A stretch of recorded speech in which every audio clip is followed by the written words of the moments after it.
Бүгінде облысымызда көз кеселіне шалдыққандар саны анағұрлым өскен. Мәселен, бір ғана облыстық офтальмологиялық ауруханасына лайық, онда бір жыл ішінде 20 мыңнан аса адам көз дәрігерінің көмегіне жүгінген. Әсіресе бүлдіршіндер арасында көз дерті өршіп тұр. Оның басты себебі ұялы телефондар, теледидар, планшет болып отыр. Соның салдарынан сәбилер арасында тұқым қуалайтын аурулар жиі кездеседі екен. Қазіргі заманда өте көп кездесетін туа біткен аурулар, балаларда көз аурулары. Сонымен қатар ересектердің арасында жиі кездесетін катаракта, су қараңғылық аурулары өте жиі кездеседі. Бүгінде көз ауруларының ішінде жиі кездесетіні катаракта, ол көздің ішкі қысымының көтерілуінен пайда болады. Қарттықпен бірге келетін дерттің саны күн санап артуда. Бір ғана офтальмологиялық емханада бір жыл ішінде 2 мыңнан аса әртүрлі деңгейде көзге арнайы оталар да жасалады. Биыл қайтадан келіп отырмын жарығым.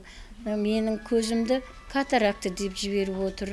Мына бірінші Құдай, екінші мына ақ халатты абзал жандарға айтатыным рахмет. Бүгінде көздің жұқпалы ауруларында жиі кездеседі. Сондай-ақ қазір бүлдіршіндер арасында көз жарақаттарда жиі орын алатын көрінеді. Нұрасыл есімді мына бүлдіршін ойнап жүріп, абайсызда көзіне тікен кіргізіп алған. Анасының айтуынша, ақ желеңділер арқасында қазір жағдайы жақсы. Баламның көзі аман қалды. Ота жасаттық. Қазіргі таңда көзі жақсы көріп тұр.